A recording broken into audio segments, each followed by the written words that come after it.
Ksatria Muda Majapahit, seri ke-1. Dalam kisah, Gajah Mada.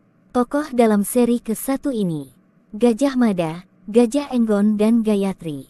Pada masa bertarikh 1260 Saka atau tahun 1338, kekuasaan Gajah Mada sebagai Mahapati Amangkubumi dalam pentasbihan bertarikh 1251 Saka atau tahun 1329, semakin mengukuhkan kekuasaan mutlak pada bekas patih daha kepercayaan Putri Tribuwana Wijaya Tunggadewi itu. Di masa sebelum Putri Tribuwana Wijaya Tunggadewi menerima mandat dari mendiang Ibu Suri Gayatri yang meninggal pada 1253 atau tahun 1331. Di tahun itu juga, Putri Tribuwana Wijaya Tunggadewi menerima pentasbihan bergelar Abhiseka Sri Tribuwana Wijaya Tunggadewi Maharajasa Wisnuwardani Ratu Majapahit menggantikan mendiang Prabu Jayanegara yang tewas di tangan Ratanca. Kekuasaan Mahapati Amangkubumi Gajah Mada melebihi kekuasaan Mahapati Amangkubumi yang pernah ada di dalam pemerintahan Kerajaan Majapahit. Tak dipungkiri, Gajah Mada masih memiliki darah bangsawan dari Raja Majapahit terdahulu, meskipun hanya putra dari selir yang tidak diakui. Namun pada masa Gajah Mada mengucapkan sumpah palapa di Paseban Agung setelah pentasbihan, ia mengeluarkan sebilah keris dari warangkannya sebelum mengucapkan sumpah palapa dengan suara lantang. Para bangsawan Majapahit terkejut dan tanpa sadar menunduk takjim sejenak tatkala pamor dari keris itu menerangi seantero ruangan Paseban Agung. Tak terkecuali Sri Tribuwana Wijaya Tunggadewi Maharajasa Wisnuwardani Sang Ratu Majapahit. Meskipun Sang Ratu sebelumnya telah mengetahui jati diri Gajah Mada, begitu melihat pamor keris pusaka, seketika jiwanya tunduk juga. Keris itu bernama keris pusaka Surya Panulu. Keris pusaka Surya Panulu milik mendiang Prabu Nararya Sanggrama Wijaya Sri Maharaja Kertarajasa Jayawardana. Dan Gajah Mada mendapatkan warisan keris pusaka Surya Panulu dari mendiang pendiri Kerajaan Majapahit. Itulah bukti bahwa Gajah Mada keturunan mendiang Prabu Nararya Sanggrama Wijaya Sri Maharaja Kertarajasa Jayawardana. Yah, Gajah Mada adalah putra pertama mendiang Raden Wijaya, Raja pertama Kerajaan Majapahit. Gajah Mada putra dari selir bernama Dewi Andongsari. Dikarenakan intrik-intrik dalam keraton yang dimainkan Sang Permaisuri Dara Petak menginginkan Jayanegara putra semata wayangnya menggantikan tahta Raja Majapahit, maka Dewi Andongsari diasingkan. Gajah Mada kecil dititipkan ke Arya Tadah Pati Majapahit kala itu. Arya Tadah kemudian dikenal dengan sebutan Empu Krewes. Oleh Pati Arya Tadah, Gajah Mada dibawa berguru pada Naga Beruna di lereng Gunung Lawu. Setelah dewasa, Gajah Mada dipanggil secara rahasia oleh Arya Tadah yang sudah menjabat Mahapati Amangkubumi untuk mengabdi ke Kerajaan Majapahit. Pada awalnya Gajah Mada hanya menjadi juru rawat kuda kemudian mengikuti pelatihan keprajuritan. Kepala Kesatuan Barisan adalah jabatan pertamanya di keprajuritan. Di masa Jayanegara ditasbihkan sebagai Raja kedua Majapahit, Putri Tribuwana Wijaya Tunggadewi menggantikan kedudukan Jayanegara di Daha sebagai Adipati. Mahapati Amangkubumi Arya Tadah mengutus Gajah Mada ke Daha. Tujuan Arya Tadah bukan lain untuk melindungi Adipati Tribuwana Wijaya Tunggadewi dari keinginan Jayanegara yang berkeinginan menikahi adik perempuan tirinya itu. Hal itu sangat ditentang oleh Gayatri yang menganggapi dingin keinginan Jayanegara. Oleh Mahapati Amangkubumi Arya Tadah, jabatan Gajah Mada dinaikkan menjadi Pati. Jabatan Pati Daha adalah jabatan kedua setelah Adipati Daha. Dengan adanya kontribusi Pati Gajah Mada di samping Adipati Tribuwana Wijaya Tunggadewi, pemerintahan di Daha berhasil memberdayakan pangan berupa padi, cengkeh, lada dan pala. Keris pusaka Surya Panulu menegaskan kepemilik selanjutnya adalah penerus tahta Kerajaan Majapahit. Mendiang Raja pertama Kerajaan Majapahit telah menetapkan putra pertamanya itu sebagai penerus tahtanya. Yah, Gajah Mada sang putra mahkota Kerajaan Majapahit yang diasingkan. Bila tiba masanya, ia akan meneruskan tahta Raja Majapahit. Itu tugas rahasia yang diemban Arya Tadah dari junjungannya setelah Dewi Andongsari diasingkan di atas bukit di dalam hutan. Bukit inilah yang sekarang disebut dengan Gunung Ratu. Sebelum Ibu Suri Biksuni Gayatri meninggal dunia, Arya Tadah membuka jati diri Gajah Mada di hadapan Ibu Suri Biksuni Gayatri dan Putri Tribuwana Wijaya Tunggadewi yang menjabat Maharani kala itu. Ibu Suri Biksuni Gayatri dan Maharani tidak keberatan bila Gajah Mada meneruskan tahta peninggalan Prabu Jayanegara. Akan tetapi, setelah Gajah Mada dihadapkan pada mereka berdua, berkatalah Gajah Mada, Ibu Suri dan Dinda Maharani yang suci, saya sadar akan wasiat kedudukan sebagai putera mahkota kerajaan Majapahit. Kedatangan saya di keraton dalam kaputren keputrian ini, bertujuan menegaskan keberadaan penerus tahta kerajaan Majapahit yang jaya ini. Maka dalam kesempatan ini, saya menyatakan untuk penerus tahta yang meneruskan tahta peninggalan mendiang Andika Jayanegara, tahta itu saya mandatkan pada Ibu Suri Gayatri. Dengan satu syarat, Ibu Suri Gayatri mengurus pemerintahan sahaja sedangkan seluruh urusan militer saya sendiri yang tangani. Ini saya lakukan untuk menopang keberadaan penguasa Majapahit tetap berada di bumi Majapahit, sedangkan saya pribadi akan meneruskan kembali ekspansi Cakrawala Mandala Dwipantara dari mendiang Prabu Kertanagara. Saya harap Ibu Suri Gayatri memahami keinginan yang telah saya utarakan barusan. Sepeninggalan Ibunda Dewi Andongsari, maka sudah sepatut dan selayaknya lah Ibu Suri menerima saya sebagai putra Ibu Suri bukan sebagai yang ditirikan. Dan untuk meluaskan keinginan saya harap Paman Aryatada dan Ibu Suri Gayatri segera meyakinkan 9 bangsawan dan 3 mahamantri untuk mentasbihkan saya menggantikan Paman Aryatada selaku Mahapati Amangkubumi sebelum 1 warsa ke depan. Saya harus segera membangun armada laut dan merekrut prajurit-prajurit baru serta menata kembali angkatan bersenjata Majapahit sebelum angkatan bersenjata raja-raja di seberang daratan Jawa Dwipa melampaui kekuatan angkatan bersenjata kerajaan Majapahit. Selesai berucap, Gajah Mada menjurah pada Ibu Suri Biksuni Gayatri yang diterima dengan sangat santun dan juga diberikan berkah restu pada sang putera mahkota itu. Tak lupa, Gajah Mada menjurah takjim pada Mahapati Amangkubumi Aryatada yang berada di samping kanannya dan juga Maharani Tribuwana Wijaya Tunggadewi yang bersipu di bahu kiri Ibu Suri Biksuni Gayatri. Sebelumnya Ibu Suri dan Maharani Tribuwana Wijaya Tunggadewi terhenyak sejenak setelah mendengar penolakan sang putera mahkota akan tahta Majapahit. Namun, Gayatri bukanlah Gayatri bila ia tidak dapat menyelami keinginan Gajah Mada itu.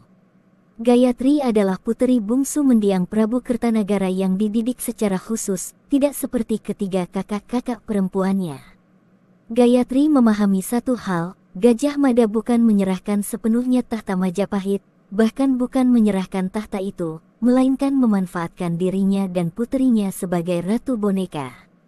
Tergetar juga jiwa Gayatri setelah menyelami maksud tujuan sang putera mahkota ini. Akan tetapi untuk meyakinkan dirinya, berkatalah Gayatri pada Gajah Mada, "Anak Mas Mada, kami sebagai ibunda dan dindamu sesungguhnya tidaklah menginginkan tahta ini. Bila memang anak Mas Mada berkeinginan seperti yang barusan diutarakan, maka kami tidak berani menolak. Kami menganggap ini adalah sabda dari sang putera mahkota. Sesungguhnya ibunda berkeinginan meluaskan Majapahit hingga ke sisi depan tembok Kaisar Tartar. Semasa mendiang Prabu Kertanagara telah memulai awal dari sesuatu keyakinan akan adanya Dwipantara yang jaya dalam Panji-Panji Singosari. Menilik keinginan anak Mas Mada yang berkeinginan melanjutkan keyakinan akan Dwipantara yang jaya, maka ibunda sangat mendukung keinginan anak Mas Mada. Ibunda dan dindamu akan berusaha menemani dan mendukung keinginan anak Mas Mada ini hingga tercapainya Dwipantara yang jaya di dalam Panji-Panji Majapahit. Adapun mengenai pentasbihan anak Mas Mada sebagai Mahapati Amangkubumi akan segera ibunda, dindamu dan Kakang Aryatada pamanmu tunaikan setelah pentasbihan dindamu sebagai Maharani Majapahit yang suci. Ibunda dan dindamu tegaskan pada anak Mas Mada bahwa mulai masa ini, kekuasaan mutlak atas angkatan bersenjata Majapahit telah anak Mas Mada terima sepenuhnya. Adapun para Arya maupun para rakyat yang tidak menerima kemutlakan ini, sepenuhnya menjadi tanggung jawab anak Mas Mada. Kami tidak ikut campur bila ada perlawanan dari para Arya dan para rakyat akan keputusan kami ini." Gajah Mada tersenyum lembut pada Ibu Suri Biksuni Gayatri dan Maharani Tribuwana Wijaya Tunggadewi. Sedangkan Mahapati Amangkubumi Aryatada hanya tertegun. Tak tahu harus bagaimana lagi. Bila sabda sudah diucapkan, maka itulah hukum yang ada. Namun di hati kecil Aryatada, ia memaklumi keinginan Gajah Mada dan juga, Ia memiliki pemikiran tersendiri akan keinginan Gajah Mada itu.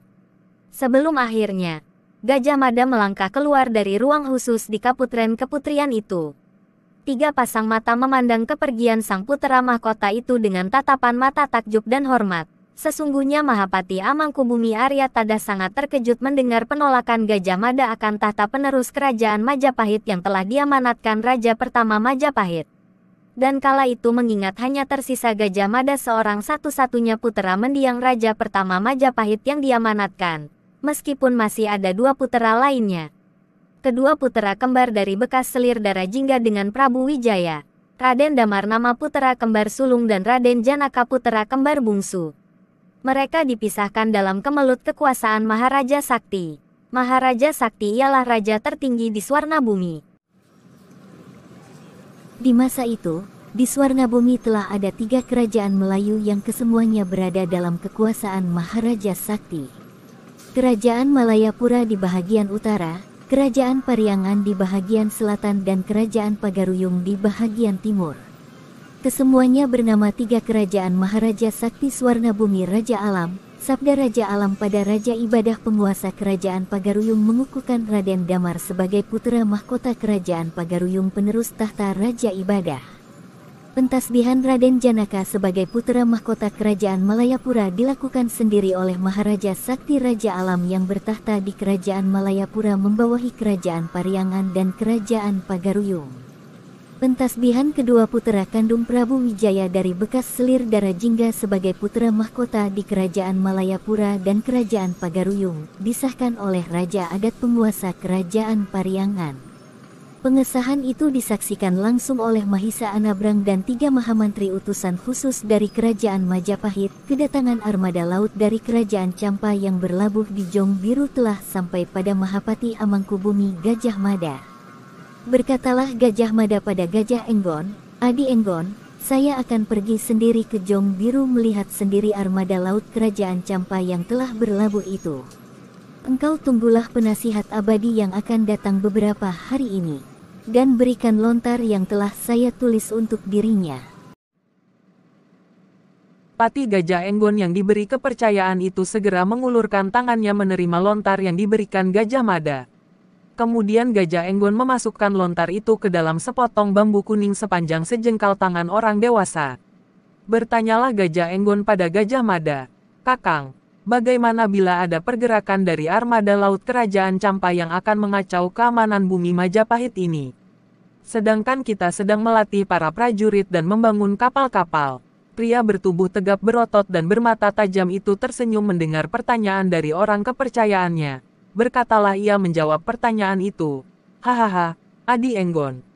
Sesungguhnya sebelum kedatangan Telik Sandi bawahan Dakaprana, telah sampai sepucuk lontar dari penasihat agung Kerajaan Campa."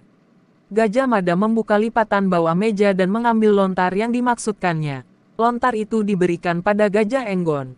Berkatalah Gajah Mada pada Gajah Enggon, "Adi Enggon, bacalah lontar yang ditulis oleh penasihat agung Kerajaan Campa ini. Lontar ini sudah saya terima 2 purnama silam." Gajah Enggon manggut-manggut. Setelah diminta untuk membaca isi lontar itu, mau tak mau Gajah Enggon pun membacanya. Sejurus kemudian, nampak senyum simpul terukir di bibir Gajah Enggon. Lontar itu dikembalikan pada Gajah Mada yang segera memasukkan kembali ke balik mejanya. Bertanyalah Gajah Mada pada Gajah Enggon, "Nah Adi Enggon, setelah membaca isi lontar dari penasihat agung Kerajaan Campa, apa engkau masih menaruh prasangka buruk pada 20 laksa prajurit Campa yang berlabuh di Jong Biru itu?"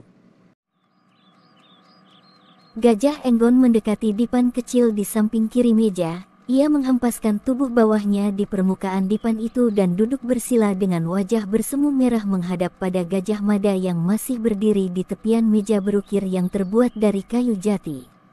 Berkatalah Gajah Enggon menjawab pertanyaan Gajah Mada, "Ah, Kakang, engkau mempermainkan Andika ini. Jelas engkau sudah mengetahui akan datangnya 20 laksa prajurit tempur dari Kerajaan Campa sebagai barisan-barisan pendukung kita. Bila sahaja aku juga tahu, tak akan aku berprasangka buruk pada mereka itu. Aku tak tahu mau berucap apa lagi." Gajah Mada menghampiri Gajah Enggon dan menyodorkan sepoci wedeng jahe yang ia seduh sebelumnya dari wadah berisi wedeng jahe. Wadah itu mirip toples namun terbuat dari keramik tanah liat khas buatan pengrajin Cina. Gajah Enggon menerima poci keramik tanah liat yang masih mengepul asapnya. Tanpa sungkan, ia menyeruput sejenak wedeng jahe itu. Berkatalah Gajah Mada pada Gajah Enggon, "Lontar ini telah saya berikan langsung pada Gusti Maharani Tribuwana Wijaya Tunggadewi." Yah, seperti biasa, Gusti Maharani menerima keinginan dari penasihat agung Campa itu. Menurut Gusti Maharani, ada baiknya kita menerima angkatan bersenjata Campa itu sebagai pendukung di belakang armada kapal kita. Mengingat yang membawa 20 laksa angkatan bersenjata Campa itu adalah sang putra mahkota kerajaan Campa itu sendiri yang bernama Cebonga. Gajah Enggon terkejut sekali mendengar ucapan terakhir Gajah Mada. Wedeng jahe yang baru sahaja diseruputnya langsung mencret keluar. Hampir sahaja percikan airnya mengenai Gajah Mada yang berdiri di samping kanannya. Gajah Mada dengan refleks mengelak begitu sahaja dari percikan air itu. Berserulah Gajah Enggon, "Ah Kakang, sang putra mahkota Cebonga. Sungguh ini adalah suatu pengakuan akan kejayaan Majapahit. Putra mahkota yang sesungguhnya adalah Raja Campa itu sendiri, bukanlah semua urusan kerajaan Campa di dalam kekuasaan mutlak Cebonga sang putra mahkota yang lebih terkenal dengan nama Airawata yang suci. Di mana Airawata adalah nama gajah terbang berwarna putih milik Dewa Indra, raja dari semua gajah. Peruntungan Majapahit didukung oleh sang putra mahkota Cebonga Airawata yang suci." Gajah Mada manggut-manggut. Ia juga merasakan adanya campura tangan alam semesta dalam persiapan armada perang Cakrawala Mandala Dwipantara Majapahit ini. Campur tangan yang mengisiratkan adanya harapan untuk pencapaian Majapahit ke masa-masa gemilang. Gajah Mada meraih wadah wedeng jahe, menyeduhkan ke dalam poci dan meminumnya. Ia menghela nafas beberapa kali. Dipandanginya Gajah Enggon yang baru sahaja menarik keluar 2 bilah keris miliknya. Tak lama, terlihat Gajah Enggon membersihkan satu persatu kerisnya di permukaan atas dipan. Gajah Mada termenung sejenak, sesungguhnya ia tidak berniat menaklukkan kerajaan-kerajaan yang telah ia sebutkan di dalam sumpahnya yang bernama Sumpah Palapa dengan memerangi kerajaan-kerajaan tersebut. Armada perang digunakan Gajah Mada untuk menunjukkan kebesaran dan kekuatan kerajaan Majapahit. Karena di masa itu, kerajaan yang pernah menahan gempuran berlaksa-laksa armada perang bangsa Tartar hingga memukul mundur bahkan Kaisar Kubilai Khan yang agung pun tewas dengan bukti potongan kepala Khan yang agung disembunyikan oleh mendiang Prabu Wijaya. Potongan kepala Khan yang agung menjadi alat pertukaran dengan Temur Khan sang putra mahkota berupa berlaksa-laksa peti berisi emas permata. Prabu Wijaya memahami akan satu hal, bila Majapahit ingin terus bertahan dan berkembang, maka memerlukan asupan emas permata. Kesempatan itu tidak disia-siakannya, maka tidak mengherankan bila kekayaan kerajaan Majapahit terbilang sangat banyak. Gajah Mada bertekad mengawali Dwipantara menggunakan cara diplomasi. Bila ada dari kerajaan-kerajaan itu yang tidak mendukung wilayah Mandala yang diciptakan Gajah Mada dalam kawasan Dwipantara atau Nusantara, maka ia akan menggerakkan armada perangnya dan menggempur kerajaan-kerajaan pembangkang yang namanya termasuk di dalam isi sumpah palapanya hingga tunduk takluk dalam panji-panji Majapahit. Berkatalah Gajah Mada pada Gajah Enggon yang masih memoles keris-kerisnya, "Adi Enggon, satu pentungan ke depan, Kakang Mada akan segera ke Jong Biru menyambut kedatangan putra mahkota Campa itu. Persiapkan 10 perwira Bayangkara menemani Kakang. Kakang Mada tunggu di sini." Gajah Enggon segera memasukkan kembali kedua kerisnya ke dalam warangka. Segera ia menyahut, "Baik Kakang, Andika pamit." Selesai berpamitan, pergilah Gajah Enggon dari kediaman Mahapati Amangkubumi. Gajah Mada mempersiapkan 10 perwira Bayangkara. Nah, sekian dulu ya. Nantikan kelanjutannya di channel ini. Semoga bermanfaat dan terhibur. Sebelum dan sesudahnya, saya ucapkan terima kasih atas kunjungannya, dukungan, kontribusi, komen, share, like, subscribe, lonceng dan waktunya ya.